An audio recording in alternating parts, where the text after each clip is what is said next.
Fala pessoal, sejam muito bem-vindos ao nosso episódio número 127 aqui no podcast O Pai Old School e sejam bem-vindos também a 2025. Meu nome é Rafael Henriques e hoje a gente vai falar de 8 coisas para você parar de fazer nesse ano que está se iniciando agora, o famoso 2025. Eu queria trazer aqui um podcast especial para essas resoluções de início de ano e tudo mais. Só que fica muito batido nessa coisa de promessa, tal, listinha de não sei o que e tal, quais são as metas, não sei o que. Tem muita gente falando disso já, eu acho que, sei lá, eu pessoalmente tô meio de saco cheio disso. Então eu quis fazer uma coisa diferente. Falei assim, que tal se a gente fizesse uma lista de algumas coisas pra gente abandonar em 2025? E aí, consequentemente, a gente faz o nosso ano ser melhor. Eu acho que é uma ideia boa e talvez seja mais fácil, porque quando você parar de fazer alguma coisa, em tese é mais fácil do que começar um novo hábito, né? Então, de repente pode ser uma saída aí. Recomendo que você não faça aquelas listinhas de 48 promessas, que não sei o quê. Se você já fez, sei lá, meio que abandona, porque honestamente você tem poucas coisas que estão sob o seu controle, talvez, né, para você realmente pegar e fazer. E poucas dessas coisas você vai conseguir executar com maestria. Então, quando você for fazer, só uma dica extra aqui, né? Quando você for fazer suas metas para esse ano, fica jogando os negócios muito alto, sabe? Sei lá, principalmente se você vai começar alguma coisa do zero. Vai com calma, vai com humildade, vai com tranquilidade e com o tempo, se você exceder essa expectativa, aí beleza, ao longo do tempo, ao longo do ano, você vai aumentando a sua meta, né? Quem sabe? Mas é uma coisa que às vezes eu vejo que as pessoas ficam muito neuróticas com números e coisas que elas pensam em fazer, inventam um monte de coisa e tal. E aí você vai chegar daqui a pouco em fevereiro, março, você já está frustrada, já, né? Sei lá, vou 200 dias nesse ano na academia. Aí chega em março, você foi 15. Aí você, puta, cara, agora ferrou, não vai ter como fazer, e aí já começa a ficar, então também já não vou, vou pro segundo semestre, e aí chega no segundo semestre também, sei lá, tá meio assim, tem que organizar a rotina, não consegue, quando vê acabou o ano, não foi bosta nenhuma, então é só um grande alerta, assim, pé no chão, né, que pé no chão sempre é muito bom para deixar a gente menos frustrado, digamos assim. Eu, pelo menos, sempre pensei dessa forma. Eu acho que é uma forma mais tranquila de levar a vida, né? Mas, enfim, cada um sabe o que faz. Só lembrando, se você tem a intenção de se dedicar para ser um homem melhor, um marido melhor e um pai incrível em 2025, o primeiro link aqui da descrição, que está aqui embaixo, vai te ajudar com uma aula gratuita de como você pode fazer isso. Tem uma aula de 40 minutos gratuita para você. E aí, se você assistir a aula e essa aula fizer sentido para você, aí você compra o chamado paterno. Que a gente fala curso, né, por uma questão de convenção, assim, é mais fácil, né? A palavra curso já está meio que entranhada no nosso vocabulário. Principalmente quem trabalha com internet, que já está acostumado a consumir conteúdo e comprar cursos, né? Mas na verdade, o chamado paterno ele é uma espécie de um programa de treinamento, né? Tá mais para isso do que para um curso. Porque pensa, é muito difícil fazer um curso que envolva paternidade, casamento e tudo mais. Levaria, sei lá, umas 300 aulas com sei lá quantas mil horas de conteúdo. A ideia não é essa. A ideia é deixar você menos imaturo e menos chato, botar as coisas organizadas no seu casamento para sua esposa te amar mais e conseguir fazer com que seus filhos te respeitem mais e que você seja uma autoridade para eles. Afinal das contas, é um treinamento de dentro para fora. E aí, com isso tudo organizado, a sua vida em família vai fazer mais sentido. Você vai ser mais feliz quando isso tudo estiver equilibrado e organizado. É claro que é um equilíbrio dinâmico, né? As coisas não são estáticas e vai depender do seu tempo e a sua energia, a sua dedicação em cada setor desse, né? Na sua maturidade, no seu casamento e na sua paternidade. Mas no final das contas, a sua vida vai ter mais sentido se você conseguir organizar isso de uma forma bacana. Então, é uma espécie de um programa de treinamento, na verdade, né?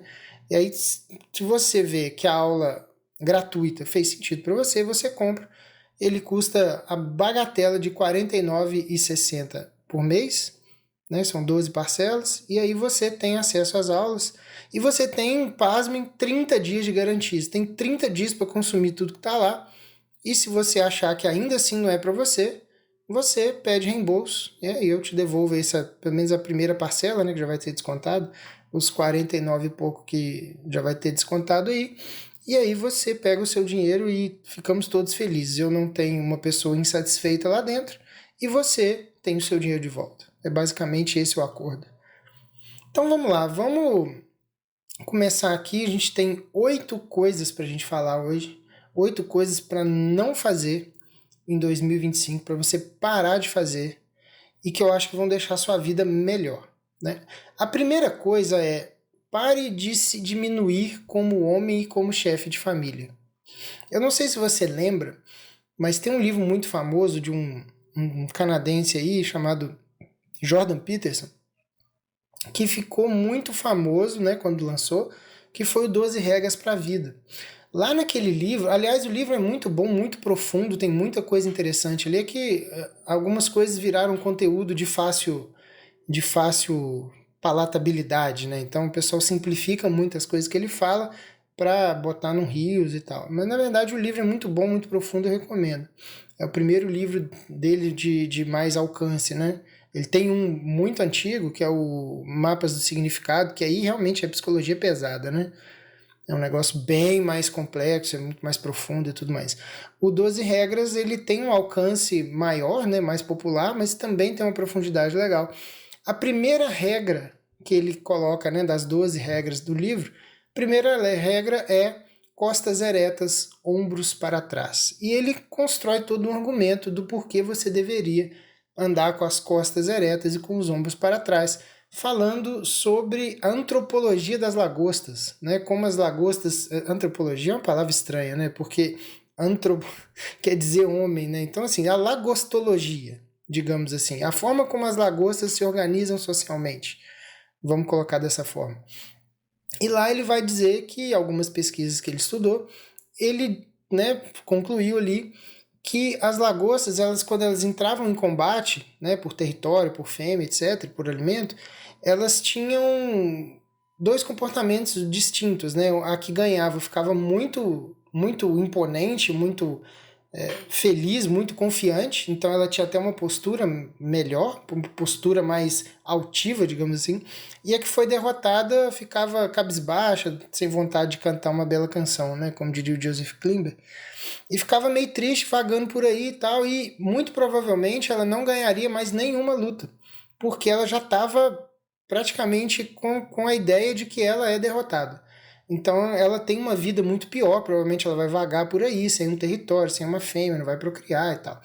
E que, mesmo essas lagostas derrotadas, quando você coloca nelas uma substância do bem-estar, que seria uma espécie de uma serotonina, né, que a gente tem no nosso corpo também, e que é basicamente o mecanismo de ação de vários dos antidepressivos, essa lagosta ela ficava confiante de novo e que, portanto, ela conseguiria ter uma autoestima melhor e tem a mesma chance de ganhar uma próxima batalha do que a lagosta que já foi vitoriosa várias vezes. Então a ideia aqui é que a postura e que a autoconfiança elas fazem muita diferença. E aí eu chego no meu argumento aqui desse item, né? Para você parar de se diminuir como homem, como chefe de família. Se você olha no espelho e faz, sei lá, faz troça de você, fala mal de você, se você vive dizendo por aí que você é assim, que você é assado, você fica colocando defeitos em você mesmo, muito provavelmente você já perdeu tudo que você tinha para perder na vida. Porque em qualquer situação de conflito, qualquer situação de embate, qualquer competição no trabalho, você provavelmente já vai entrar com aquela... Eu estou evitando usar a palavra mentalidade, né? Que o pessoal fica puto que fala que é coisa de coach. Mas se você já está com a mentalidade de derrotado, você provavelmente vai ser derrotado de fato em tudo que você for fazer na vida. Então a ideia aqui é fazer uma alusão ao estudo lá dessa primeira lição do Jordan Peterson e colocar você com as costas eretas, ombros para trás, de forma comportamental também, não só da postura física, mas do seu comportamento e como você se enxerga. E como é que a gente faz isso para a gente ter uma boa relação com a gente mesmo? Você pode fazer duas coisas, né? Você vai identificar coisas que precisam ser feitas, e eu tenho certeza que tem algo na sua vida aí que precisa ser feito, que você está pendente, ou que você está evitando, ou que você está empurrando com a barriga, e você vai fazer essa coisa. Você vai tirar esse elefante da sala. E aí você se dá de presente uma autoestima melhor, porque você começa a ver que você consegue resolver coisas. Isso pra gente que é homem, resolver coisas é um tipo de graduação social. Quanto mais coisas você consegue resolver, melhor você fica. Isso não só socialmente para os outros, mas a gente com a gente mesmo. Então, a dica é essa, né? Se você puder, né, andar sempre com as costas eretas e os ombros para trás, ótimo.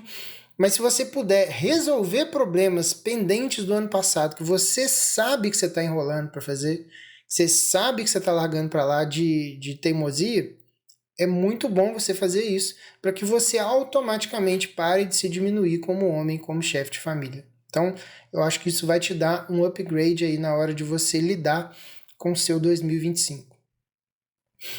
Segunda coisa, para você parar de fazer. Pare de culpar os outros pelos seus problemas. E aqui eu fiz uma relação, que eu fui buscar uma relação meio estranha aqui. Mas é uma relação que faz muito sentido. Eu fui buscar uma relação entre o Jocko Willink e o Olavo de Carvalho.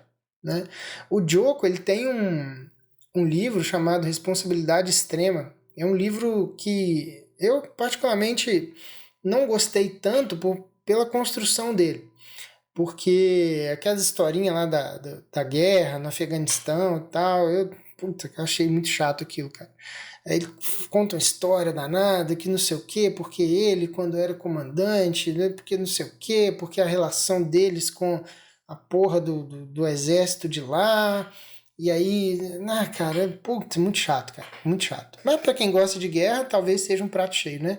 Eu acho muito chato, e eu achei muito chato ele ter todo o capítulo, toda a lição que ele vai dar, ele conta uma historinha da guerra para depois falar o que ele queria falar, né? Da lição que ele queria dar. Então eu achei um livro meio chato de ler por isso. Mas o conteúdo dele, quando ele realmente fala do conteúdo, é um livro muito, muito bom para a gente realmente levar para a vida, né? A coisa da responsabilidade extrema.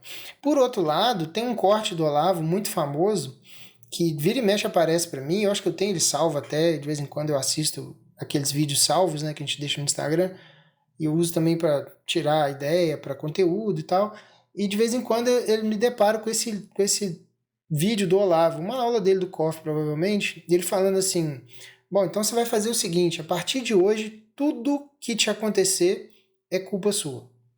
E aí ele explica, né? Bom, a gente sabe que não é bem assim e tal, mas é uma forma de você exercitar a sua responsabilidade e tudo mais.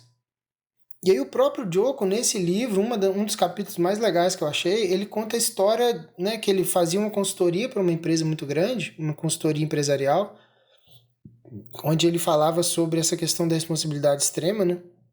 Ele ajudava a treinar os vendedores, treinar o setor comercial e tudo mais. E ele contou uma história de uma empresa que tinha uma empresa terceirizada, né, que fazia um serviço correlato lá, que era uma empresa diferente, mas trabalhava para essa empresa maior, e que os funcionários delas não se davam tão bem. Então era uma empresa terceirizada que mais atrapalhava do que ajudava. E aí ele conversando com o gerente comercial dessa empresa que ele foi contratado, né, ele foi convencido, o cara falou assim, cara, e se você tomasse a iniciativa de ajudar aquele cara lá? Ele, não, pô, como assim? Os caras estão me atrapalhando aqui, eu preciso que eles me ajudem, né? Eu contratei eles, então como é que eu vou contratar os caras para poder ajudar eles? Ele, não, cara, faz o seguinte, assume aí que essa treta é culpa sua. Vamos tentar resolver isso aqui e vamos agir de uma forma diferente. Tenta se oferecer para ajudar os caras. Eu não vou lembrar do assunto certinho, né? Porque tem muito tempo que eu li. Mas eu lembro que esse caso me deixou pensando nisso. Cara, e aí ele se colocou à disposição dos caras. E aí tinha um monte de coisa da empresa, né, dessa empresa maior, desse gerente comercial, que realmente, cara, eles podiam facilitar o trabalho da terceirizada com medidas práticas assim muito simples, né? Coisa de organizar relatório, organizar coisa. E aí, quando o pessoal da terceirizada, que estava meio que tocando foda-se já, viu que eles estavam dispostos a ajudar, eles começaram a trabalhar melhor.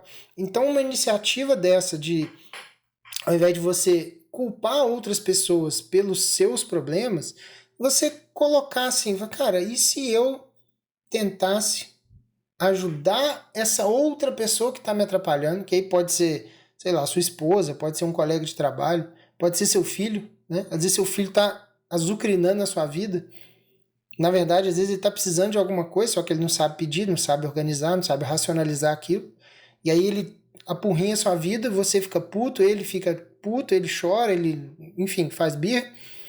E se você identificasse, cara, como é que eu posso ajudar essa criança a se expressar melhor, a não ter esse problema, a entender o que ela está precisando. E o mesmo com a sua esposa também. Cara, minha esposa tá muito chata, cara. Minha esposa tá muito chata esses dias. O que será que eu posso fazer para ajudar ela a ficar menos chata? Ao invés de ficar, putz, cara, minha esposa tá chata pra caralho, a culpa é dela. Pode ser que seja uma culpa dela, assim, mas e se você puder ajudar em alguma coisa e o seu relacionamento melhorar? Não vale a pena?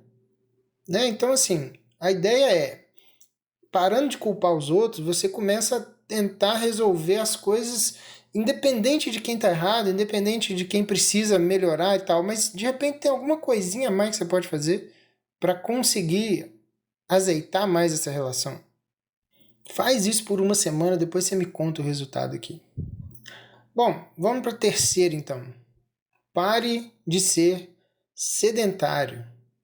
Eu não sei se você já reparou, mas faz algumas décadas que pararam de fabricar Fusca, o carro Fusca, né, da Volkswagen. E ultimamente eu tenho reparado muito em Fusca na rua, porque os meus filhos são completamente apaixonados por Fusca. Eles são completamente apaixonados, eu nunca entendi, mas eles são malucos, assim, eles veem o Fusca assim, a 8 km de distância, começam a gritar, Fusca, Fusca! Fusca e Kombi, os dois carros. E reparando em praticamente todos os Fuscas do planeta ultimamente, eu tenho reparado uma coisa muito interessante. Alguns Fuscas parece que estão saindo de um triturador de um lixão. E outros Fuscas parece que acabaram de ser fabricados, de tão bem conservado que eles estão. Então, assim, você olha assim, cara, esse carro parou de ser fabricado há, sei lá, 40 anos, 50 anos talvez, eu não vou saber a data certinho, devia ter até olhado isso, mas, enfim, você entendeu a ideia. Muito tempo sem fabricar. Então, todos os Fuscas que estão por aí estão velhos, concorda? Por que um tá parecendo novo e o outro tá parecendo uma sucata ambulante, o carro do Rabugento, né? Que tinha aquele desenho do Rabugento, que ele tinha uma lata velha, que ele saía do carro, batia a porta e o carro desmanchava, assim. Por quê? Um dono teve cuidado, teve manutenção, dedicou tempo, dedicou esforço para manter aquilo bem. O outro não, o outro cagou completamente, provavelmente fez um monte de merda e largou para lá e a coisa vai se degringolando. Com o nosso corpo é a mesma coisa. Então você vê algumas pessoas assim, é porque eu já tô velho. Não, porque você sabe como é que é, né? Depois dos 35, 40 anos, o corpo sente, né? Não é mais a mesma coisa. O seu corpo sente porque você não dá a manutenção que ele precisa.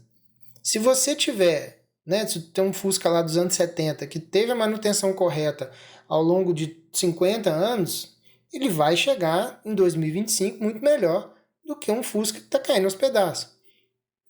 Aí você vai falar assim, não, mas sabe o que é, Rafael? Que depois que eu tive filho, a minha rotina tá muito corrida, não dá tempo, é muita coisa para ver e tal, ajudar minha esposa, levar filho na escola, e não sei o que e tal. Então, é óbvio que a gente tem pouco tempo, né? Principalmente para quem tem filho menorzinho, né? Até 5 anos, talvez.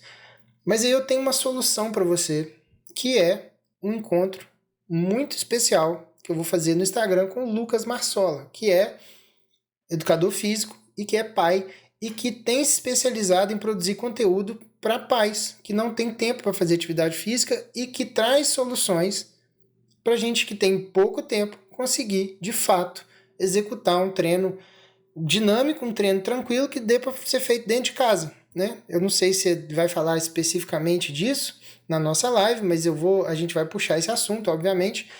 E a gente vai bater um papo no dia 8 de janeiro, às 9 horas da noite. 8 de janeiro na próxima quarta-feira. Estou gravando isso aqui na sexta, dia 3. Então, no dia 8, às 9 horas da noite, a gente tem um encontro para falar de como parar de ser sedentário, esse item 3, sendo pai, tendo pouco tempo e precisando organizar uma rotina de exercício. Porque, cara, honestamente, você vai precisar de um corpo razoavelmente forte e resistente para você ser pai. Desculpa se isso é novidade para você, mas você vai precisar. Se você tiver debilitado, não digo nem obeso, porque tem muita gente que é exomorfo, né? Que tem facilidade de perder massa e tal. Então, às vezes a pessoa não é nem obesa, às vezes você olha para ela assim, ela tá normal na rua, mas ela não tem força, ela não tem fôlego, ela não tem nada. Então, na hora que o seu filho demandar isso de você, o seu corpo não vai responder. E aí você vai criar o seu filho sedentário igual você. Muito provavelmente você passou sua infância não sedentário. Porque a nossa infância a gente ainda brincava na rua, tinha essas coisas. Só que se você fizer isso com seu filho desde novo, e se ele for sedentário igual você é hoje, desde criança, você tá fudido. Você mata ele com 30 anos com um infarto. E com derrame, ou sei lá. Então, assim, vem assistir, absorve o conteúdo, e aí você tem a oportunidade de fazer pergunta pro Lucas, né? Que ele vai estar ao vivo comigo. E depois a gente vai resolver esse problema. E aí, se você está ouvindo esse podcast depois do dia 8/1, provavelmente esse episódio com ele, né, essa live com ele já está aqui no podcast também. Dá uma olhadinha no feed aí, no perfil do podcast, que você vai achar. Então, não deixa de parar de ser sedentário em 2025. Falando em feed, né, o quarto item aqui de coisa para não fazer em 2025, para de rolar o feed do Instagram. Ou do TikTok, né? Tanto faz. Eu falo Instagram porque faz mais parte da minha realidade, mas muita gente que fica no TikTok também. Cara, esse conceito de feed, ele é muito prejudicial. E inclusive era só foto, né? Antigamente, foto e vídeo quadradinho e tal.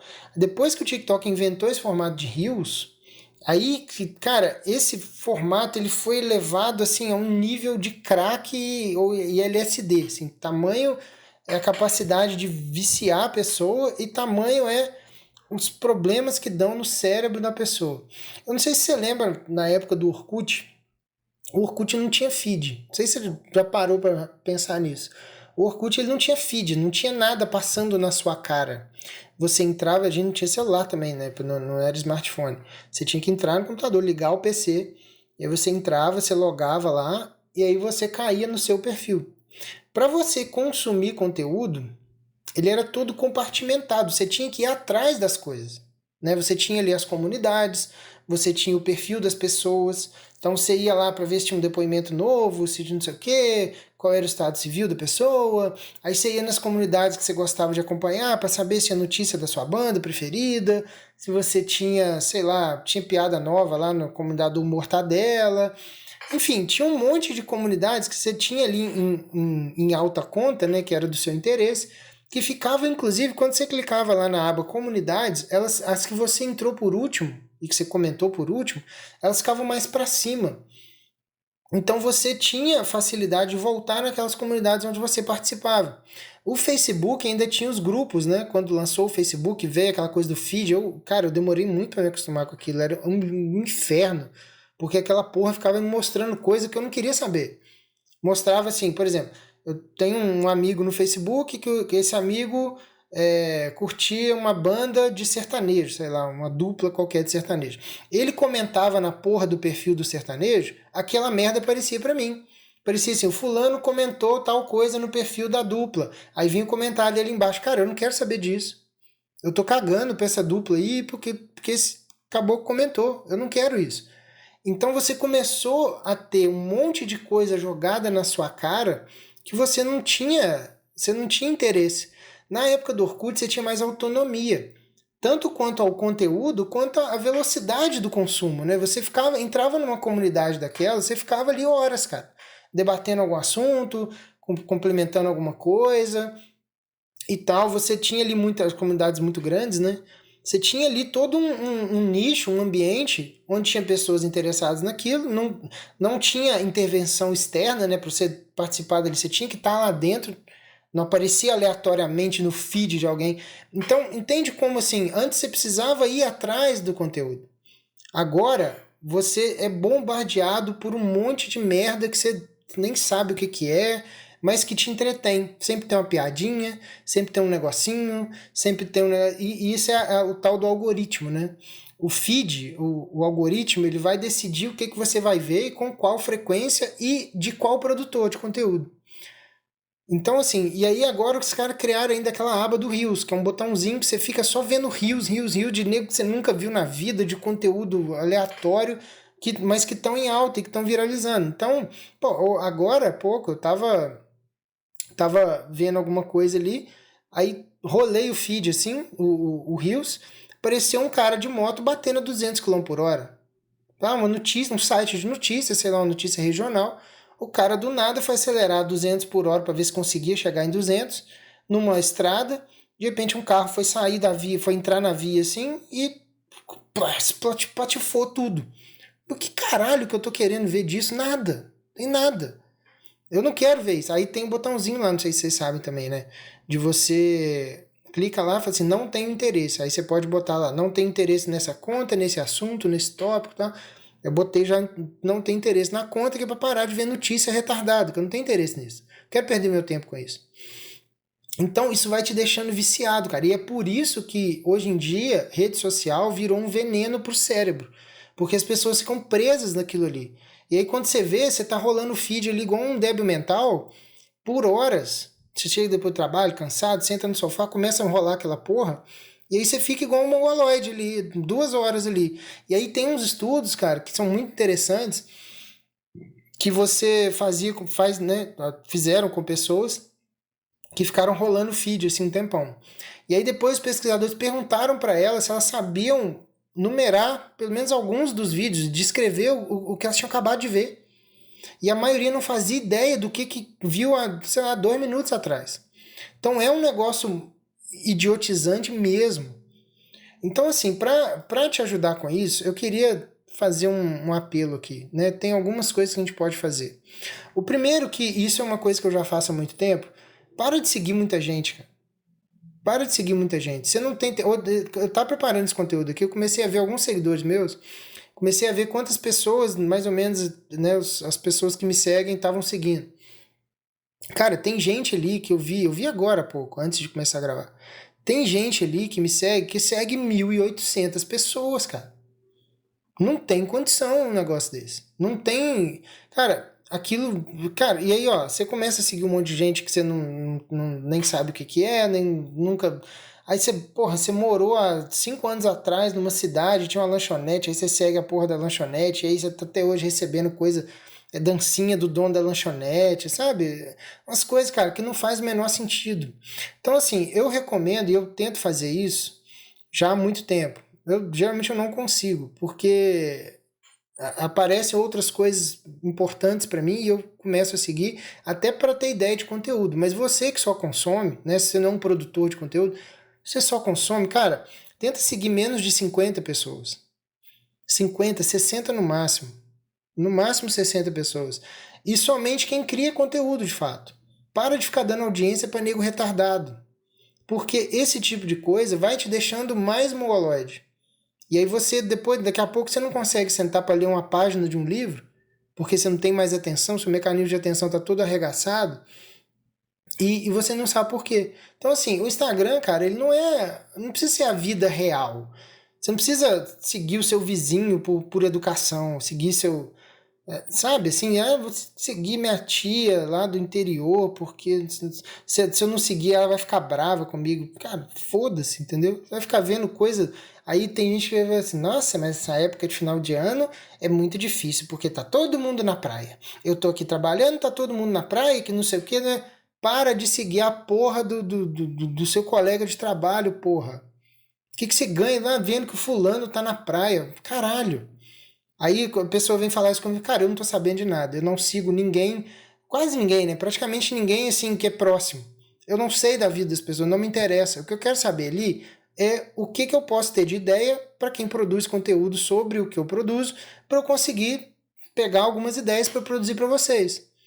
Então, assim, esquece esse negócio de que, porque eu tenho que seguir o fulano, porque... Cara, para de seguir todo mundo da sua família, reduz isso aí a 50 pessoas, 60 pessoas e segue sua vida, que sua vida vai melhorar muito. E outra coisa que é muito importante, para de clicar na porra da aba do Reels. Fica nos stories, cara. Fica ali nos stories, lendo e aprendendo coisa, vendo conteúdo. Sabe? Beleza, você quer se divertir, quer relaxar e tal. Tira o celular da mão, bota alguma coisa no YouTube, vai ver um filme legal, vai ver é uma coisa que eu faço muito, né? Às vezes eu tô muito cansado e tal e quero relaxar um pouco. Bota uma porra do stand-up no YouTube, na TV. Para de ficar vendo shorts, reels e essas porra que deixa a gente, sabe, mongoloide. Não faz isso. O seu 2025 vai ser melhor se você fizer isso aí, que eu tô te pedindo. Beleza? Ponto 5. Pare de buscar validação nos outros. Cara, pra gente ser um homem melhor, um marido melhor e um pai melhor, a gente vai precisar de uma motivação intrínseca.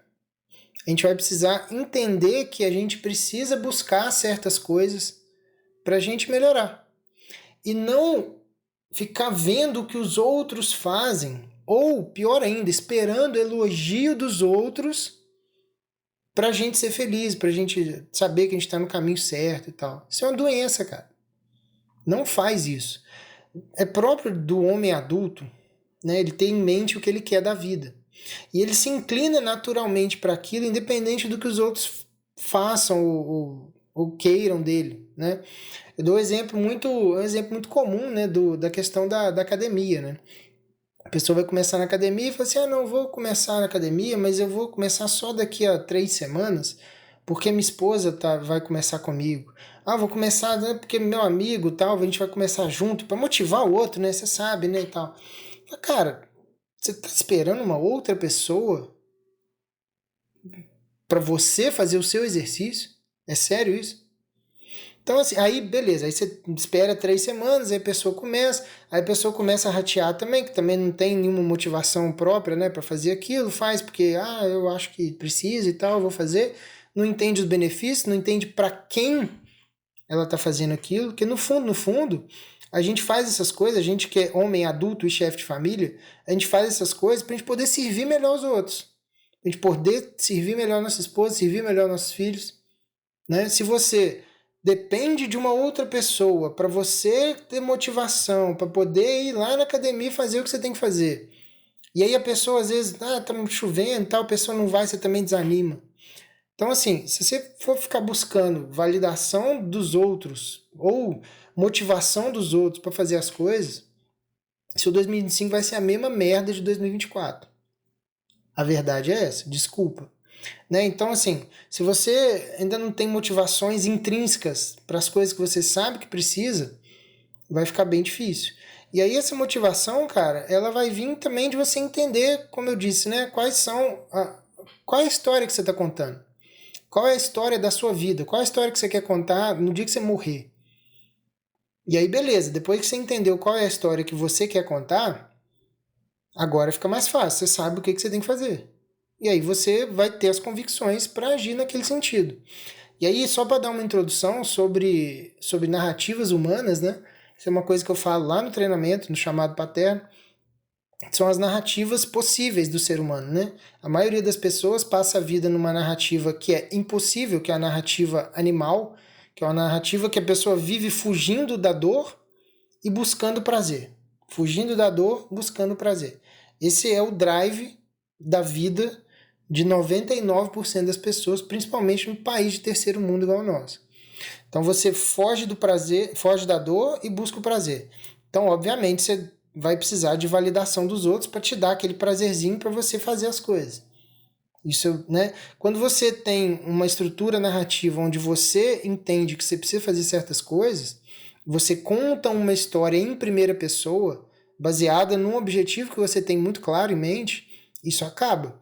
E aí eu vou te dar só uma breve introdução aqui das 3 narrativas possíveis, e aí, se você quiser aprender mais sobre isso, lá no curso chamado Paterno, eu tenho aulas específicas para cada uma, para a gente falar do reino da utilidade, que é como você ser mais útil para você mesmo e para as pessoas. A primeira delas é a narrativa da prosperidade, que é onde você busca conforto e beleza na vida das pessoas ao seu redor e na sua própria vida. A narrativa da prosperidade tem nada a ver com dinheiro. Ela tem a ver com dinheiro porque o dinheiro é um meio para isso. Mas o conforto e a beleza eles são o destino final de quem quer viver essa narrativa da prosperidade. Então eu explico isso melhor lá. A segunda narrativa possível é a narrativa da nobreza. É a narrativa onde você vai ser um nobre, você vai tentar buscar uma vida heróica. E aí, para isso, você precisa de 3 coisas: autocontrole, coragem e generosidade. Essas 3 coisas, se você desenvolver essas virtudes, você consegue desenvolver uma narrativa com sentido final para a sua vida, que é a nobreza. E a terceira narrativa é a narrativa da sabedoria, que é quando você busca a verdade para você e para os outros. Provavelmente você vai ser um produtor de aulas, né, de conteúdo, de coisas que vão ajudar você mesmo, primeiro, a encontrar a verdade das coisas e você a transmitir essa verdade para frente. Então, assim, quando você se encaixa em uma dessas 3 narrativas, você mata 2 coelhos com uma cajadada só. Você cria uma vida em volta dessas narrativas que fazem sentido, você sai dessa vida de buscar o prazer e fugir da dor, e você entende que isso precisa ser o drive da sua vida. E aí você automaticamente você consegue uma motivação intrínseca para fazer todo santo dia o que você precisa fazer para contar essa história da melhor forma. Então, se você tem interesse nesse tipo de assunto, eu posso te ajudar. Compra lá o chamado Paterno. Sexto ponto, e aí, cara, eu já comentei isso com algumas pessoas, né? Algumas pessoas mais próximas sabem disso, mas boa parte desses conteúdos que eu faço, eles são para mim também, né? Eu fico fazendo isso e me colocando no lugar das pessoas que estão ouvindo, porque boa parte desses problemas e dessas dificuldades que vocês têm, eu também tenho, e eu fico buscando resolver isso. E para resolver isso, eu estudo.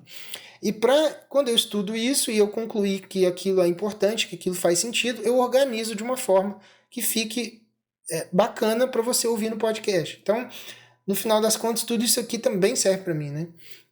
E esse ponto 6 aqui, principalmente, que é uma dificuldade grande que eu tenho, que é pare de dormir tarde. Isso aqui é uma coisa extremamente importante, né? Não são poucos os benefícios de dormir cedo e acordar cedo. Porque a base da nossa estrutura biológica, né, do nosso cérebro, ela é feita para que a gente acompanhe o dia, né? Que a gente acorde com o nascer do sol e durma pouco depois do sol sair, né? O mundo ele vem mudando muito rápido em termos de tecnologia, mas a nossa biologia ainda é a mesma de quando a gente estava lá nas cavernas lá. Então, assim, não tem muito segredo, é tentar desacelerar e tentar ajustar assim, todo um ecossistema de coisas para que a gente consiga dormir mais cedo. Qual é o problema que eu tenho nisso, por exemplo? É que eu tenho um trabalho de 44 horas semanais, que é o meu trabalho normal. E depois desse trabalho eu preciso produzir alguma coisa para vocês. Seja aula, seja podcast, seja conteúdo, seja editar reels, seja editar vídeo, uma caralhada de coisa que eu preciso fazer. E eu faço tudo sozinho, não tem ninguém fazendo aqui, ninguém me ajudando. Portanto, eu preciso fazer isso à noite, né? Então, no final das contas, eu acabo conflitando isso aí. E pelo feedback que eu vejo das pessoas que às vezes me abordam, falam assim, cara, o episódio tal, achei legal demais, me ajudou muito, o outro episódio... E já teve um conhecido meu que falou assim, cara, por favor, não para. Porque às vezes eu falei assim, cara, tá difícil, tá um saco e tal, tá difícil manter a rotina, não sei o quê, tá complicado, né, produzir e tudo mais. Assim, cara, não para. E aí, né, quando eu vejo pessoas falando assim, cara, tá me ajudando, não para porque tá sendo uma coisa massa. Aí eu vou fazer o quê? Ah, não, eu vou parar e foda-se. Né? A minha ideia não é. A minha ideia é, na verdade, acelerar mais um pouco, né? E aí alguma coisa vai pro saco. Geralmente é o sono, né? Mas, no meu caso, não é insônia. No meu caso, é coisas demais para fazer. E eu já vi, inclusive, se você tem insônia, eu já vi, inclusive, aquele cientista, né, o Eslen Delanogari, ele comentando que um dos tratamentos mais efetivos contra a insônia é de fato levar a pessoa para o meio do mato, né, para ela acampar por uma semana e a pessoa ajustando uma espécie de relógio biológico dela, né, que a gente chama de ciclo circadiano, aos movimentos naturais, né, os movimentos da natureza mesmo. Então, assim, se você conseguir organizar sua rotina de forma que, se você não tem aí 2, 3 empregos, né, porque aí também é complicado, se você tem 2, 3 empregos, fudeu. Mas tenta fazer disso uma coisa temporária, né? Eu tenho a pretensão de mais para frente viver só da produção de conteúdo, viver só da venda dos cursos, da venda dos mastermind, vender patrocínio do podcast, enfim, coisas relacionadas à minha produção de conteúdo. Mas enquanto isso não acontece, quando vocês, né, não compram a porra do curso para me ajudar nisso daí, eu preciso fazer os dois. Então tenta imaginar uma coisa que você consiga fazer de forma temporária, né? E, e realmente caminhar nesse sentido, para você conseguir dormir mais, dormir melhor, que o seu organismo vai trabalhar melhor, você vai ficar menos irritado, tudo melhora, né? As poucas épocas onde eu consigo dormir bem, eu sinto isso muito bem. E tem alguns trabalhos que realmente são impossíveis, né? Trabalhos quando você trabalha em escalas, trabalha em turno da noite e tal, como por exemplo porteiros, seguranças, enfermeiros, né? Tem alguns trabalhos que, assim, intrinsecamente, cara, são feitos para foder o sono das pessoas, né? Então, eu sei porque eu fiz o meu TCC na pós-graduação como farmacêutico, eu fiz sobre o uso de benzodiazepínicos, que são os medicamentos, né, popularmente conhecidos como os tarja preta da vida. Rivotril, alprazolam e outros medicamentos assim. E nesse trabalho que eu fiz, né, nessas questões de uso de benzodiazepínicos, uma das coisas que eu precisei estudar foi essa questão do sono. E esses trabalhos em turnos, né, em escala, eles são grande parte dos maiores problemas que as pessoas têm em relação ao sono. Então, se você tem um trabalho desse tipo, eu recomendo, pelo bem da sua saúde, do seu sono, que você pense num plano B. Porque realmente manter isso durante, sei lá, 40 anos da vida, dormindo todo espaçado, todo quebrado, todo fodido, realmente não é uma coisa muito boa. Sétimo ponto aqui. Pare de se sentir ressentido com tudo. Isso aqui é um problema muito sério do nosso tempo, né? Principalmente os mais jovens, mas algumas pessoas mais velhas, né, da nossa geração também tem muito isso. É uma questão de não tentar não levar tantas coisas pro lado pessoal, sabe? No fundo, a maioria das pessoas tá meio que cagando pra você. Muitas vezes até as coisas que seu filho faz, que sua esposa faz, não estão pensando em ofender você. Estão só fazendo algumas coisas e algumas são certas, outras são erradas. E aí você vai manejando isso, mas sem ficar se ressentindo, ficar se ofendendo com tudo. Isso é muito importante também no ambiente de trabalho, né? O ambiente de trabalho é um lugar onde você, cara, você vai basicamente para entrar em conflito. Conflito com o cliente, conflito com o colega de trabalho, conflito com seu chefe. Seu chefe quer coisa de você. Então, dependendo do jeito que seu chefe fala, você já fica meio chateado e tal. Muitas vezes, a maioria das vezes, principalmente se você tem um bom chefe, né? Não é pessoal, é só, cara, que eu preciso daquilo feito, né? E, sei lá, você fez e não ficou tão legal. Não leva pro lado pessoal. As coisas realmente precisam ser encaradas mais assim. E aí, para exemplificar essas coisas do ressentimento, a gente lembra da tragédia de Caim e Abel, né? Tem algumas interpretações dessa história de Caim e Abel, do porquê Deus não se alegrou com a oferta de Caim e tal. E eu não vou entrar nesse mérito aqui, eu já dei uma olhada em algumas coisas e é uma história que me interessava muito quando eu fui ter o segundo filho, né? Porque, enfim, é um embate entre irmãos e que deu merda, né? Então a gente tem sempre alguma coisa que dá para aprender nessas histórias que são universais, né? Mas a verdade é que, independente do motivo, no fundo, foi Deus que não se agradou com a oferta de Caim. Na verdade, o Abel não tinha nada com aquilo, né? Ele só ofereceu uma coisa, e aí tem algumas interpretações que vão falar que a questão não foi o presente em si, foi o jeito como Caim, né, se expressou, o jeito como ele, eu não sei se ele não deu de bom grado, enfim, tem interpretações teológicas disso aí, e eu honestamente não tenho nenhuma intenção de ser expert nisso, mas a verdade é que o Abel não era o culpado pelo fato de Deus ter rejeitado a oferenda dele, né? E aí, por um ressentimento, levando aquilo muito a sério, tirou a vida do irmão, né? Então, assim, Você tem duas formas de lidar com alguém que te desagrada ou que te repreende. Se você realmente fez alguma coisa errada, você vai avaliar honestamente aquilo e fazer direito na próxima vez. Se você não fez nada de errado, e a pessoa está só tagarelando na sua cabeça, ignora e segue a vida. Em ambos os casos, o ressentimento não vai te levar para lugar nenhum, vai te deixar mais infeliz. Então, para de se sentir ressentido com tudo. É uma coisa importante para 2025. E o último ponto, o oitavo ponto, é para de achar que você precisa fazer tudo sozinho. No fundo, cara, a gente está indo para um caminho, né, na nossa sociedade, que a gente está indo para um caminho cada vez mais atomizado. As pessoas estão mais sozinhas, né? O contato humano ele está cada vez mais raro e dificilmente, assim, na minha geração já está assim, imagino que as próximas vão ser pior ainda. Dificilmente você faz amizades depois de adulto. Esses dias eu estava conversando com meu pai exatamente sobre isso, né? Como que tá raro agora você sentar num barzinho com os amigos, comer alguma coisa e jogar a conversa fora. Isso aí parece que virou artigo de luxo, né? As coisas estão cada vez mais caras, está cada vez mais difícil. Há pouco tempo agora a gente teve a peste chinesa, né? Que trancou tudo, a gente ficou isoladaço, aí realmente isolado, né? Forçado e tal. Parece que algumas pessoas se acostumaram com aquilo. Então você, porra, ao invés de você pagar, sei lá, R$ 18 numa cerveja no boteco, 80, R$ 90 numa porçãozinha de merda de 400 gramas de batata com alguma carne.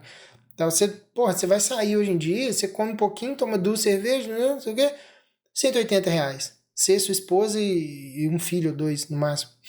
Então, assim, o resultado é que tem muita gente preferindo ficar em casa, vendo filme, comendo pipoca, aí compra lá a cerveja no mercado de tarde, põe pra gelar, paga ali R$ 4,50 no latão e tal. Querendo ou não, cara, isso traz prejuízos sociais, né? E aí, inclusive, uma coisa, cara, esses dias eu vou dar um spoiler aqui, tá? Tô fazendo aqui um episódio que provavelmente vai ser o próximo, que é falando de como o Marcos Pianges, que é aquele cara que é a maior autoridade de paternidade no Brasil, como que aquele cara não entende nada de paternidade, cara. E aí eu tô estudando umas coisas dele, tô vendo os conteúdos dele, é desesperador, cara. Tem um podcast que ele falando que fazer amizade, ter experiências de vida são coisas grátis, né? E aí eu te pergunto, como é que você vai ter experiências grátis, conviver com amigos, ir para casa de amigos, ou ir o amigo ir na sua casa, para você conviver e ter relações sociais saudáveis, pulsantes e tudo. Como é que você vai conseguir cultivar esse tipo de coisa se você não tem uma grana ou para comprar alguma coisa para seu amigo, ou para levar alguma coisa para casa dele? Enfim, tá tudo mais difícil, né? As coisas vão ficando mais caras, vai ficando tudo mais difícil. Depois eu vou fazer um episódio especial só listando algumas das aberrações que esse cara fala, né? E aí a gente vai comentar isso aí. Mas é só pra, assim, cara, a ideia é que você. Beleza, não dá pra sair pra ficar gastando, né? Tá bom, dá pra entender isso. Mas de fato isso é uma distorção, porque a gente não foi feito para ficar isolado. Né? A gente precisa de interações, até para a gente conseguir absorver experiências dos outros e aprender com eles o que eles já viveram. Né? Conseguir aprender com o erro dos outros, inclusive, né? Para a gente não precisar errar e começar a pagar caro o preço de um erro que a gente poderia aprender com outra pessoa. E aí, quando se trata de ser um bom pai, né? Isso aí é ainda mais raro, cara. É muito difícil a gente conseguir trocar ideia com outros pais com calma. E aí a gente fica sendo pai no feeling, né? Eu não sei se vocês já viram essa expressão, não, porque pai e mãe, a gente nasce um filho, nasce um pai e uma mãe. E na minha concepção, cara, na experiência que eu tenho, ter essa ideia do feeling, do instinto, né? Não, eu tenho um instinto aqui, eu sei o que eu tô fazendo e tal. Pra mim, essa é a pior coisa que você pode fazer na sua vida. Inclusive, no episódio 123, eu exploro isso com muitos detalhes. Que eu peguei um vídeo de um pai super bem intencionado, dando conselhos pro filho e se achando assim extremamente bacana, se achando paizão, assim, fodão e tal, não sei o que, todo maduro, mas ele falou merda uma atrás da outra. São 2 minutos de vídeo, eu vou pegando fala por fala dele e vou mostrando por que ele tá errado ali. Em cada frase dele tem um erro. E aí eu vou deixar o link aqui embaixo também, se você quiser ouvir e entender do que eu tô falando, é basicamente disso. Então, se a gente não consegue trocar experiências, a gente precisa pelo menos usar a internet para conseguir aprender certas coisas e interagir com outras pessoas. Hoje eu tenho um grupo, né, um grupo fechado, que é um grupo do Pai Old School, que é um grupo de WhatsApp onde a gente consegue trocar ideias sobre algumas coisas sobre paternidade. Claro que tem limitação de ser uma digitação ou então áudio, né? Então não dá para abordar coisas tão profundas assim, mas é interessante porque a gente tem uma opção, né? Então vou deixar o link aqui também se você quiser entrar no grupo, o grupo do Pai Old School, um grupo de WhatsApp onde tem só pais ali dentro. E se você quiser, de novo, né, se aprofundar na questão da paternidade e de todo o sentido da vida em família que você pode ter, se você conseguir ajustar a sua maturidade, o seu casamento e a sua paternidade, você vai ter que comprar aí sim o treinamento, o chamado paterno, que eu venho chamando de curso, mas como eu falei, né, eu acho esse nome errado, eu vou começar a mudar. Para mim isso é um treinamento, né? Porque lá dentro eu vou trabalhar com você todas as camadas de motivação que te fazem agir, né? Tem algumas aulas teóricas que são pequenas no geral, porque eu sei que pai geralmente não tem tempo a porra nenhuma, então aulas pequenas com exercícios práticos para você fazer, né? E aí com o link da descrição você consegue entender melhor o que eu tô falando. Não precisa comprar de cara, assiste a aula, tem uma aula de 40 minutos no link aqui embaixo. Se fizer sentido para você, aí você compra. Então, vamos fazer só um resumo aqui dos 8 pontos, né, pra gente encerrar. Também já tá ficando bem grande esse episódio.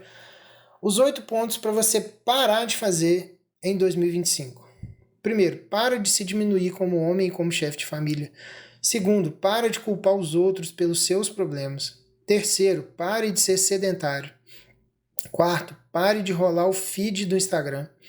Quinto, pare de buscar validação nos outros. Sexto, pare de dormir tarde. Sétimo, pare de se sentir ressentido com tudo. E oito, pare de achar que você precisa fazer tudo sozinho. Beleza? Faltou alguma coisa? Você acrescentaria alguma coisa a mais para não fazer em 2025? Tem agora aqui uma seção de comentários, você pode comentar aqui e eu vou ler e responder, obviamente. Se você tiver também sugestões para os próximos episódios, por favor, também deixa aqui nos comentários. Vai ser um prazer pegar esse feedback de vocês e produzir um conteúdo baseado no que vocês querem. Afinal de contas, isso aqui é para vocês, né? Eu poderia muito bem pegar aqui um monte de coisa que eu acho e que eu penso e que eu gosto de falar e tal, e ficar falando. Mas o ideal é que isso aqui tenha uma utilidade real na sua vida. Então, para você conseguir ter uma utilidade real com o conteúdo que eu estou produzindo, seria legal se você me falasse como é que eu posso te ajudar dentro desse universo de maturidade, paternidade, casamento, o sentido da vida e todo esse escopo de coisas que vocês já sabem que eu estou sempre falando aqui. Beleza? Então ficamos por aqui. Seja bem-vindo a 2025. O ano já começou, tá? Esquece essa porra de carnaval. O ano já começou.